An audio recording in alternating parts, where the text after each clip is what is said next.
కాబట్టి వెంటనే ప్రభుత్వం ఆ టెండర్ విధానాన్ని రద్దు.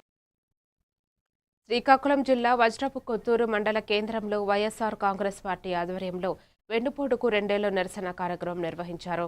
ఈ సందర్భంగా మాజీ మంత్రి డాక్టర్ సీదిరి అప్పలరాజు మాట్లాడుతూ కూటమి ప్రభుత్వం ఎన్నికల హామీలను అమలు చేయడంలో విఫలమైందని విమర్శించారు. బీసీ పెన్షన్లు, నిరుద్యోగ భృతి, మహిళా పథకాల అమలుపై ప్రజలను మోసం చేశారని ఆరోపించారు. అలాగే ఉద్దానం, రహదారులు, త్రాగునీటి పథకాల్లో అభివృద్ధి వెనుకబడిందని పేర్కొన్నారు. ప్రజల సమస్యలపై పోరాటం కొనసాగిస్తామని తెలిపారు.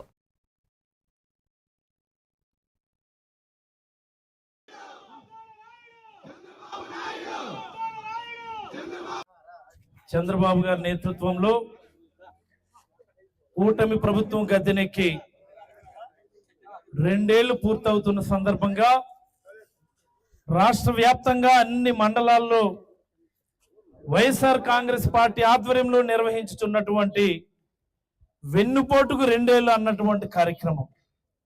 మరి నేను వజ్రపు కొత్తూరు మండలం వజ్రపు కొత్తూరులో జరుగుతున్నటువంటి ఈ కార్యక్రమానికి హాజరైన వివిధ స్థాయిలో ఉన్నటువంటి నాయకగణం, వివిధ పంచాయతీల నుంచి విచ్చేసినటువంటి కార్యకర్తలు, పెద్దలు వెంకటరామేశ్వరు, పెద్దలు గురైనాయుడు గారు, అలాగే ఎంపీపీ మండల పార్టీ అధ్యక్షులు, జిల్లా పరిషత్ వైస్ చైర్మన్ అందరికీ కూడా పేరు పేరున హృదయపూర్వకమైనటువంటి ధన్యవాదాలు తెలియజేస్తూ, మేషర్ ఎలా వచ్చింది మేషర్ తీసుకొచ్చాడు. చూస్తే రాష్ట్ర వ్యాప్తంగా ఒక బ్రహ్మాండమైనటువంటి చర్చా కార్యక్రమం జరుగుతూ ఉంది.